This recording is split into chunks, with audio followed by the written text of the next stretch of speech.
All right, so we have reached a point in time where we're going to talk about a subject which I'm sure is near and dear to your hearts.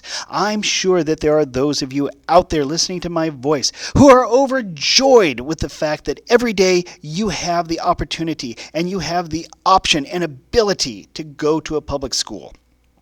But I am also confident that there are those of you out there who are less than pleased that you are required to go to school every day. But you have to think about what was life like back here in the late 1800s.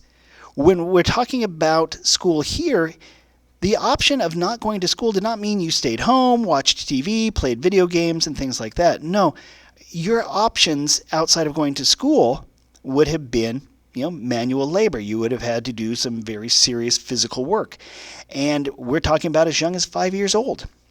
And so we're going to expand public education with the hope that this is going to make a big difference in regards to the world in which people lived, and it's going to help them to have different options that might not have been available beforehand. Now, I'd like you guys to keep in mind the fact that in the late 1800s, we had a great number of people going through trying to change society, trying to improve life in the United States for all those people involved. Remember, we had things like the social gospel movement going on. We had the reform settlement house movement, we had a great deal of effort to go through and improve things like sanitation, for example. And all of this was being done to try and help people. Education is going to be no different. You're going to see a number of people who will go through and they will understand and believe the same way I do that education is really a silver bullet. It allows for options that you wouldn't otherwise have. Now, during the 1800s, things were a little bit different. You got to keep in mind that one of the first laws in regards to education back during colonial times in New England was called the Deluder-Satan Act. The idea was that the boys needed to be taught just enough that they could read the Bible and therefore not be tricked by Satan. Now, the thing is, ladies, you notice I just said it was the boys. Women were not supposed to be part of that. In fact, you wouldn't have to worry because quite literally, I'm sorry to say this, your husband would tell you what to think and do. So to see an expansion coming in public education to the system that we have today was not going to be something that happened overnight, but it was something that was going to eventually be accomplished. Now, as I said, it's the late 1800s, and you have reformers basically working in every aspect of American life and society at this point. And as I told you, education is going to be no different. Now, for the most part, the people who are working to improve this education are themselves educated, and they have seen the benefits that that education has brought them. You have to keep in mind that while I did tell you about the Deluder-Satan Act, this was a point in time where most children in the United States received very little education. Now, it may be that they ended up in, say, an apprenticeship where they would learn a great deal about whatever work they were going to be doing for the rest of their lives. But when it comes to the concept of formal education, actually going to a school, sitting down, having a teacher, learning things like reading and writing and stuff like that, that was the exception rather than the rule. In fact, you go look at the South before the Civil War, most of the population that did have an education learned through private tutors at their home. So a lot of kids in the U.S. received extremely limited education. And the thing is, even those who did go, that was a very, very small number. Most kids did not even attend school. So you have a large proportion of the children in America at this point in time will grow up with no formal education whatsoever. They, as I said, they may learn trades, they may learn various jobs and things like that, because this was a point in time, as I said previously, you might have to start work as young as 5 years old. There are numerous examples of little kids, 5-year-olds, who they had the job of resetting the pins in a bowling alley, for example. Or you had little kids helping sort different grades of coal. So you had a lot of kids having to go to work early, and that meant that school was not really an option. In fact, even those who did manage to go to school, who did have some type of formal education, usually left after only about 4 years. Now, think about the first 4 years you were in school. We'll start off with kindergarten. Okay, kindergarten is an idea we got from Germany. It literally translates as garden of children. It's where you start to grow the brains of kids. Now, imagine you're 5 years old. Okay, that's when you start. We'll use that as our starting date or our starting age for school. After 4 years in school, you did kindergarten, first, second, and third grade. And that would be it for the most part. Think about it. You're now a third grader. You're maybe 9 years old. And that's all the education you have. Think about the education you had under your belt when you were only 9 years old. Think about what jobs that you could do if you left school at 9 years old. So most kids are not getting an education. Those who do are getting a very, very minimal education. And there are those who want to see that change. They want to see an improvement come to the school system, and therefore you'd be able to actually go through and improve society in general. Education was going to give more kids the ability to go further in life. Now, as I said, this was not something that really changed overnight. This was something that was going to take a considerable amount of time to actually accomplish. But eventually, as I said, the situation did begin to improve. It really started to improve after the Civil War, to be honest. Okay? It was between the years 1865, when the Civil War ended, and 1895. We're looking at about a 30-year period here, ladies and gentlemen. You had 31 states passed laws requiring children between the ages of 8 to 14 to attend school for at least 3 months a year. That was a school year at the time, ladies and gentlemen. And you'll notice it wasn't every single state. We think of a school year as being about 10 months. We get 2 months off in the summer. But in all honesty, if you deduct a week at Thanksgiving, 2 weeks at Christmas, a week for spring break, that just dropped us down by a month, so it's more like 9 months. But this was a point in time where a school year was as little as 3 months long. And you would have the requirements for 8 to 14-year-olds actually attending school for that. I cannot speak to how much education they would get in that limited amount of time. Some students went longer, but there was the requirement of a minimum of 3 months. You have to understand that education is a state issue. The federal government does have a federal Department of Education, but it comes down to the state and local area to actually make these decisions. So seeing 31 states passing laws, making school mandatory was a huge step in the right direction. So that's 1865 to 1895. Now by 1900, almost 3/4 of American children between those ages now attended school. So you're looking at a massive increase. You went from the vast majority getting no schooling whatsoever to a big chunk of the population getting some kind of formal education. And when we talk about formal education, what are we looking at? I want you to think about all the various classes that you might have today. But back then, it was a lot more rudimentary. It was a lot more streamlined, shall we say. Schools at that point in time taught what were referred to as the 3 R's. Now, the 3 R's were called reading, writing, and arithmetic. We would know them as English and math, basically.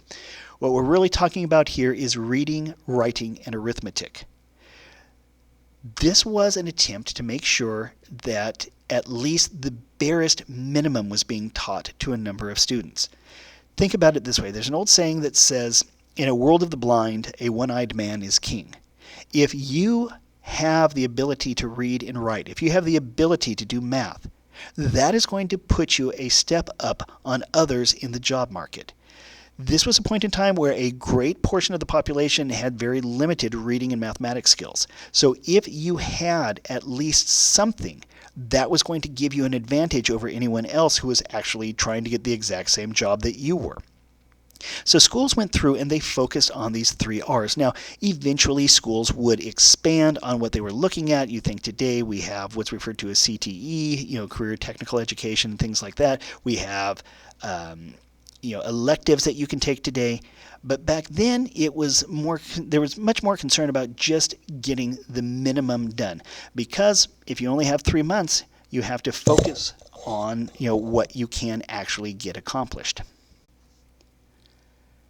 You need to keep in mind that with this increased desire to have more and more students actually going through and getting a better education, that's going to have the unintended consequence of, believe it or not, more schools. By the turn of the century, it wasn't just trying to get more and more students into schools. It was also the desire to start building more schools. You had to have the capacity to house these students that were coming from all over the place. And we mentioned kindergarten previously. Okay, kindergarten, as I said, this is an idea we got from Germany. Well, in 1880, there were approximately 200 kindergartens throughout the whole country. And so you think about the number of schools in general, and each school today having a kindergarten, that is a phenomenally small number. So in 1880, we had about 200 kindergartens. By 1900, the number had grown to 3,000. So you're seeing a massive increase in the number of kindergartens. So there is a lot more kids getting that very foundational education that they will be able to use further on down the road. Speaking of which, speaking of going further on down the road, it wasn't just kindergartens and elementary schools and things like that that various states and localities were working on. You also saw the number of high schools dramatically increase. They increased even more than the kindergartens did. Okay, in 1878, you had about 800 high schools around the country. Now, you think about the number of high schools in existence today just in our local area, and 800 for the whole country is a tiny number. By 1898, 20 years later, you're looking at there being more than 5,000 high schools. There are about 5,500 at that point in time. So you're seeing a dramatic increase for kids, not just little kids at the beginning of school, but you're also trying to have more and more schooling available for older kids as well as they're getting closer to college age. Now, we talked about the fact that the curriculum at the outset was very rudimentary. Okay, it was very simple and straightforward. Reading, writing, and math. Well, the high schools are going to expand that. Think about the various classes that you have access to today. Okay, the high school curriculum is going to become vastly different. Okay, it's not going to be limited to just that reading, writing, and arithmetic. High school is now going to include things like the sciences. Okay, think about it: biology, chemistry, physics, things along those lines. Civics is going to be added. Civics is the study of basically how government works. Okay, that is your government class that you currently take as seniors. Home economics, the study of actually managing a home and running your own life that way. History, you can imagine how much I appreciate the fact that history is of great importance to me and how much I appreciate the fact that we teach it in school. Literature, the ability to read and expand your mind with different stories. So you can see how the high schools are radically going through and expanding what it is they're going to teach. But another thing you have to keep in mind is the fact that at this point in time, we are in a very new industrial age. And a lot of people realized that some of this stuff might not be as important as, everyday skills. There are those who would argue that history and literature might not be as important as other things. Now, I feel perish the thought, but that's just me. So a lot of people at this point in time who have been working on dealing with all these various issues realized that the industrial age in which they were living needed people who had technical and managerial skills. So they started to add classes like drafting and bookkeeping. Drafting is the ability to draw plans. Bookkeeping is keeping the books. It is keeping track of a business, how much money is coming into that business, how much money is being spent by the business, so that way you know how much is there. You could also take this into account for things like property management, keeping track of what rent has been paid, what rents need to be paid, etc., things like that. So you have both the sort of the esoteric, they call it, the sort of just literature and history and things like that to expand one's mind. But they're also trying to ensure in the high schools at this point that you have the ability to go through and develop the skills that will help you get a job. If there is a job coming up at some company and you have had training in things like bookkeeping, if you're the only one with that training, you have a leg up on getting the job. Again, education can work as a silver bullet. It can go through and open all sorts of doors. Now, the problem is that while we did see a huge increase in public education at this point in time, in all honesty, it was really only affecting the nation's white communities. In the late 1800s, 1898, you have a Supreme Court case called Plessy versus Ferguson. And that's a Supreme Court case where the High Court ruled that you could have separate facilities based on race as long as they were equal. This was the start of something called separate but equal that we'll talk more about when we get to civil rights. Now, the problem is they argued that as long as the facilities were completely equal, then it was fine to have them separate. And they did really good at the separate part, but very few made any effort for the equal. You're going to see that in the late 1800s, only about 34% of African American children attended elementary school, and fewer than 1% actually attended a high school. And what's more, the schools that they were going to were getting the cast-offs from the white schools. For a long period of time, you had both white and quote-unquote colored schools. This would be the case until the 1950s with the Brown versus Board of Education decision. But the problem here is that you're seeing only a third of the kids are getting to go to elementary school at all to get even that very basic education. And fewer than 1% are essentially getting the education necessary to go on to, say, college or to get a job or something like that. So the drawback is that while, yes, we do have a great deal of change happening in regards to our education system, it is unfortunately not working out well for everybody. It would take another, you can see this is the 1880s, we're talking about another 70 years or so before we would start to redress that problem and try to fix it. So while we talked about the fact that this was mostly affecting the white communities in the United States at the time, it would be a mistake to think that this was only affecting the native-born communities. The education changes that were coming were being geared not just toward native-born children in the United States, but also the children of immigrants. Immigrants attended schools in huge numbers, in very, very large numbers. Now, you have to keep in mind that this is going to have the added difficulty for most of these people in learning a different language. Now, I will give you an example. My wife was born and raised in Mexico City. When she moved to the United States, she did not speak any English. She had to learn English through school. That was in addition to taking her normal coursework. Now, as immigrants arrived in the United States, as they had their kids start going to school, there were those who did so because they were hopeful that school would essentially Americanize their children, that it would make their kids think in terms of being an American, it would have them accepted as being an American, and that it would go along with that Americanization movement that we talked about previously. Now, my adopted grandmother, her family came to the United States from Sweden. When they arrived, what would happen is the kids would go to school during the day while the parents were working.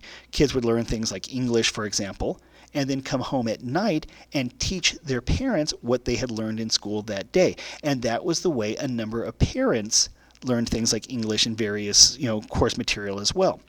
So there were those families that were hoping that this would really make their kids just, true Americans. Other immigrants, they pushed the envelope even further. A number of adult immigrants attended night classes in order to learn American culture and English. Now, I used to work in Turlock at the Turlock Adult School. We had approximately 3,000 students grand total, and the biggest portion of our curriculum was teaching English. A lot of people were taking that class because they wanted to go through and become U.S. citizens. I personally taught economics and government. I went through and was helping people learn the background of American government and things like that that would allow them to take the U.S. citizenship test. Again, I'll mention my wife. A few years ago, she went through and she took her American citizenship test. She had been in the country for an extended period of time, and it was just, the ability to get that change made was a huge, huge thing for her. So you have a lot of these immigrants going to night school. Now, again, in the concept of full disclosure, that's how I got my teaching credential. I went through and would essentially work as a substitute teacher during the day. I'd get to work at about 7. I would work there till 3. Then from 5 at night till 10 at night, I would go to school. I would come home, go to bed, wake up, and start all over the next day. It is a difficult process. It is doable, but it does wear you out pretty fast. So the people who are working all day at this point in time, and think about the hard work that was being done. This was not, easy work days. They're going through, they're doing all that work during the day, and then at night they're taking classes to go through and increase their ability to go further in life. Some employers at this time, they went through and they offered daytime programs to help Americanize their workers. They felt that having workers with a good command of English and an understanding of America would help improve their business. It would help the workers to do better. It would help the business to do better. They could all earn more money that way, and it would be a definite plus. Now, granted, not every business was going to do something like this, but there were those who did. All of this is looking at simply the way people started to see education as more important. I have mentioned before during these notes that I see education as a silver bullet. Education is what allows you to have more options, to give you more opportunities, to let you do more things. The more education you have, the more you can choose the path that you want to take. Education at this point in time was very rudimentary, but it was building forward. Today we have the system that we have, and we owe it all to the work that was being done back then.